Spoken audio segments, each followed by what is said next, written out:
Call this meeting to order at 5 p.m.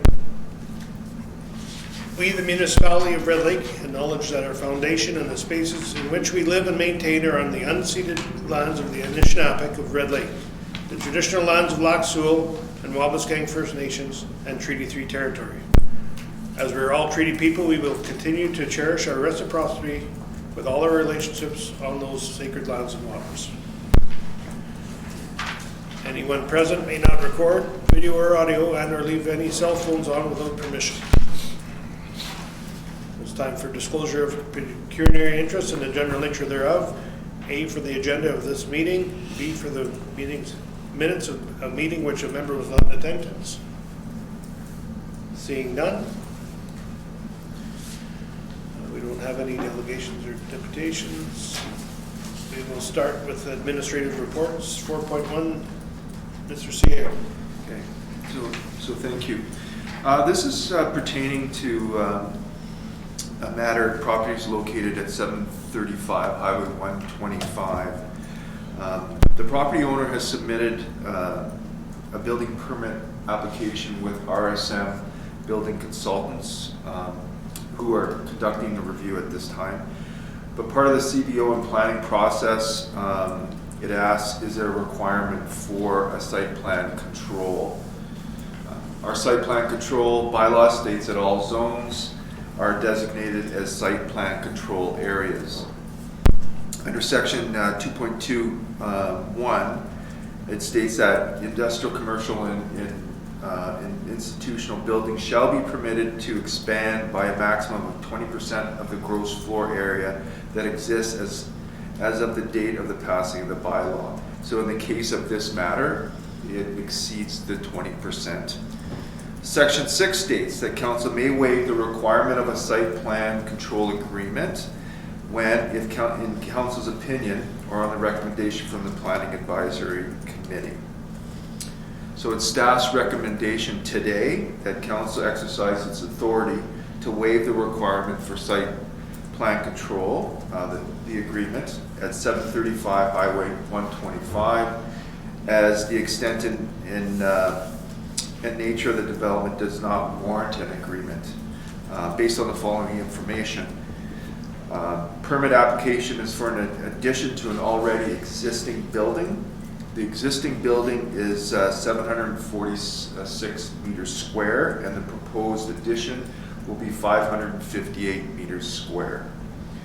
This is an expansion on a large property. In fact, it's on 74 acres in size, and actually the ownership in this area exceeds the 74 acres in size. The property is in a rural area with no nearby abutting uses. And the expansion will support existing uses, property uses, and the tourist industry. This matter is minor in nature, and having a requirement for a site plan control agreement would extend the permit process and project timeline, increase costs to the property owner or developer, and it would create additional pressures on municipal resources, i.e. the planning department and infrastructure development.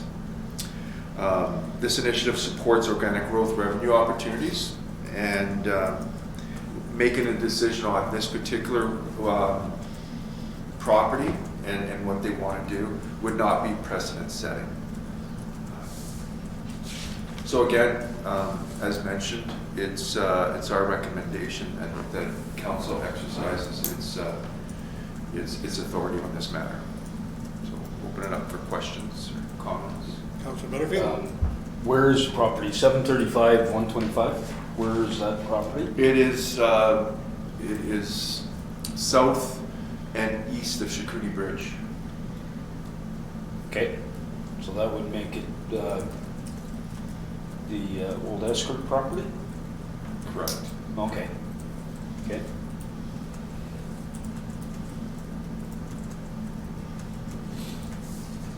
Right on. Any other question? Is there sorry for butting in, is there a specific business that they're planning on putting forward? Or is it just They just want to expand their building. Yeah, they want to expand, and from our perspective, it'll continue to support their existing operations, and perhaps will support the tourism industry. Okay, perfect. Oh, that's good. So the building that they're gonna expand is at the front one there where it used to be the shop? Correct. Okay. 'Cause there's another building in the back as well, right? Yeah, it used to be the sawmill. So it's the first one. Correct. Any other questions? Councillor Hager?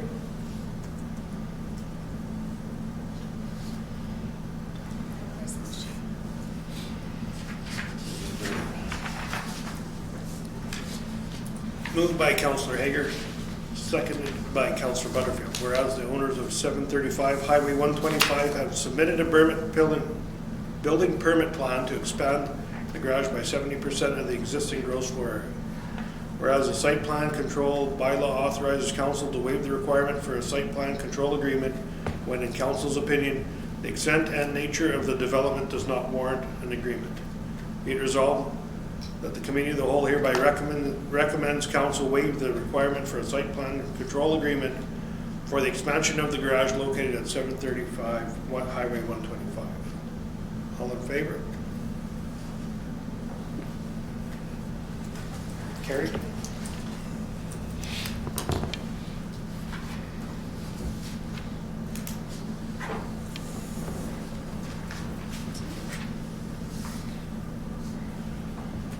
And section 2, Mr. CEO. Yes, and perhaps the mayor and Councilor Butterfield can weigh in on this as well. So just a quick update on the open conference. So there was myself, Mayor Moda, Councilor Butterfield, and Infrastructure Development Coordinator Todd Olson attended the open conference in Toronto, Sunday, April 10th through the 13th. And in fact, due to a weather event that occurred in Winnipeg, those who flew through Winnipeg, we had to leave a day early. So that was unfortunate because we did miss one meeting, but the mayor can speak to that. He was allowed to stay back, I guess, because he flew through Thunder Bay. So just an overview, we had submitted 8 delegation requests. Only 3 responded, so we were actually 4 responded. Ministries responded, 3 accepted our delegations. We met with the PA, Parliamentary Assistant with Infrastructure. We met with the PA for the Solicitor General's Office, Christine Hogarth, and we were lucky enough to meet with the Ministry of Transportation, the Honourable Mulroney. Overall, it had a different feel because this was the first time in over 2 years there was this face-to-face interaction, all quite positive. Their attendance was down slightly from the numbers that was provided us, but we did notice that there was only 3 ministers that actually attended the conference. So perhaps an election year, and still dealing with a pandemic or the tail end of it. So that we found that was interesting because that's the lowest I've seen over the last 9 years. Opposition leaders were there, and I don't believe the premier was there, but the mayor can speak to that as well. Overall positive, again, getting back, having that face-to-face interaction, a bit disappointing when we submit that many applications and we only get 3. But we got Red Lake's message out there, and again, overall, it was a positive experience. Yeah, and I totally agree. We unfortunately didn't get a chance to go through the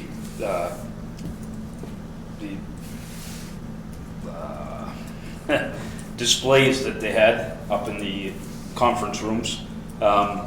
Unfortunate that the weather turned so bad so quickly, and we had to cut our time short. But as it was, we did a quick browse, and there was a few things that I picked up personally as far as working with the infrastructure manager here on site. So we're going to discuss a few things, and going forward, hopefully bring it into our municipality, make it work. So, but it was very positive. People were very happy to have it face-to-face. It was absolutely amazing how many people were like, oh, I haven't seen anybody in 2 years. It's awesome. It's not a screen. So it was good. Here you go. Thank you. So some of our delegation, I'll just share some highlights. So we met, as the CAO said, we met with Christine Holder, a very lovely lady. She's the PA for SolGen. We had a discussion in regards to Red Lake Fire Services, the municipality's fire services, and really had a healthy discussion on the growing area we have here. So we tied in the Bridge South, the Nungusser Road, and responding out of municipal boundaries. And is there any type of potential funding?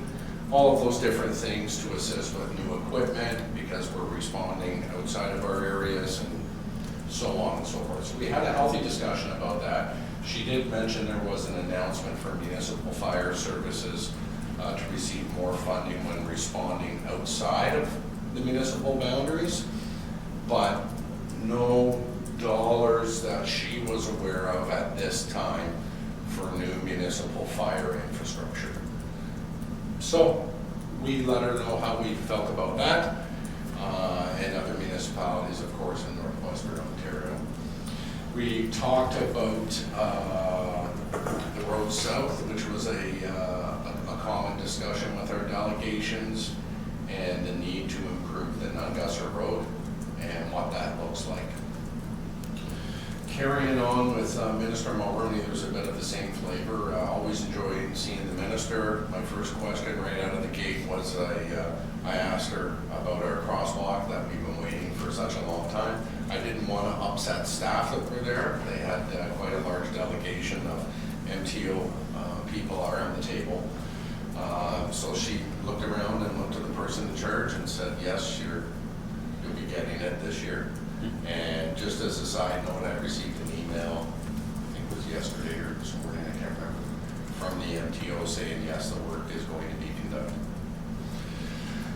With Minister Mulroney, we also spoke about the condition of Nungusser Road, realizing that's Northern Development in mind, but the MTO looks after it, and also the piece of my previous meetings that I had with the federal government in regards to the cost of the Barons River Bridge of $23.4 million. I was relaying messages to the minister from my meetings with Minister Haidu in regards to how they would like to see the province put some money towards that as well too. I told them how we're an advocate of it. It's not our project, but they need to discuss things among themselves to make this move forward. Another highlight was meeting with infrastructure. I met with infrastructure on my own, PA Sandu. Spoke again about the REACH facility, and just going back to our other two delegations, REACH was always in the topic of our conversation on what that means to Red Lake, especially projected growth numbers, new industry coming in, and again tying all of that into the road south. When I had the discussion with PA Sandu, spoke about the REACH, the importance of it. I supplied him documentation. We've supplied the ministry lots of documentation on REACH before, but I've never met with PA Sandu before, so I wanted to brief him and bring him up to date on what that means to Red Lake. And again, with our road networking system, what that means to us. I also thank the minister for their recent letter for a Coachman project that we'll be looking after in the near future, and thank them for their previous dollars because we haven't seen them face to face for our Red Lake project as well too, and that nomination to the province. So overall, we're very, very well.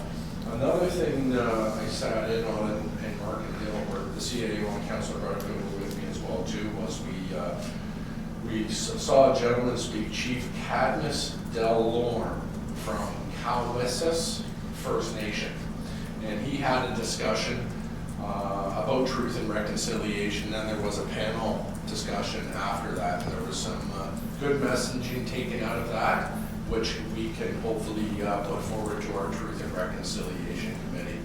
So those were a couple highlights. It was good to see people face to face doing that reconnection again, but as the CAO alluded to the fact, everyone's going to be going into election mode here shortly, with the writ probably being dropped in the next couple weeks.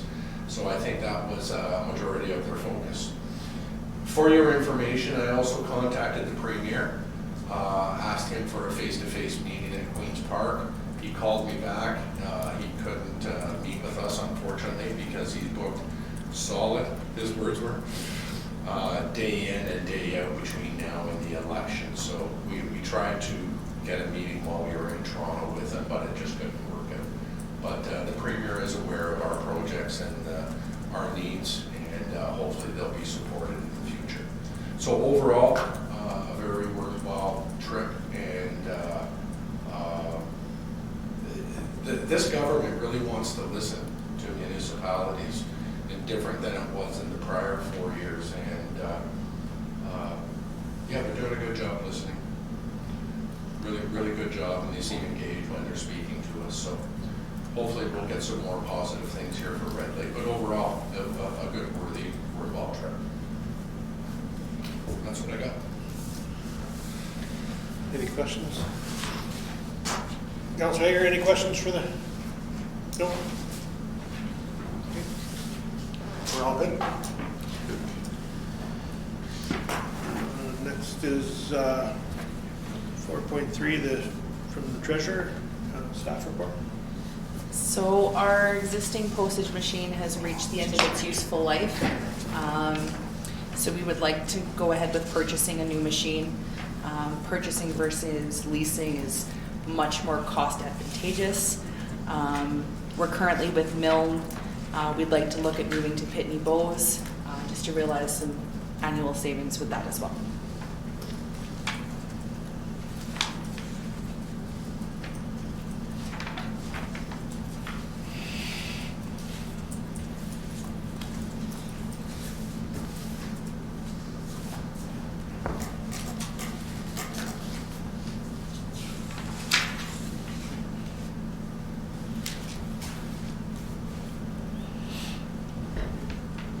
Any questions? Very well. Which recommendation is staff recommending? Because there was a few, if we could slide that down, there was a few recommendations. Yeah, so right up at the top, we've recommended purchasing a new Pitney Bowes machine. So the cost on the, was there one on the bottom there? I can see if I recall. Was it the first one that the recommendation? Or then, oh, that's the alternatives, pardon me. Yeah. So it's the one above. Yeah, so to purchase the machine, Yeah. flat out is $4,246 plus HST. Yeah. And then on top of that, we've got $849 per year in maintenance costs. No, that's good. So from a budgetary perspective, where would the money come from? We can use our modernization funding. Okay, great, thank you. Any other questions? My only question was, it must just be different software for the costs between the two, for the operating costs? Yes, so the Pitney Bowes machine is the Pitney software, whereas the Milne one's the Milne.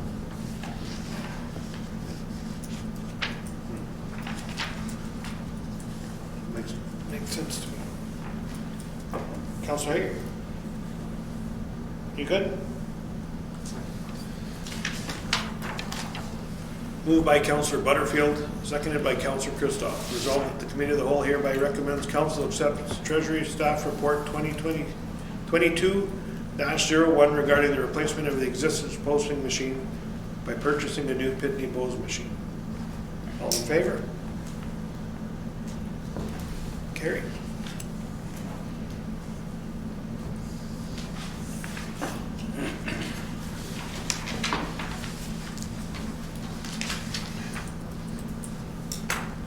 Moved by Councilor Christoph, seconded by Councilor Butterfield. Resolved that the Committee of the Whole hereby adjourns to meet again at the call of the chair.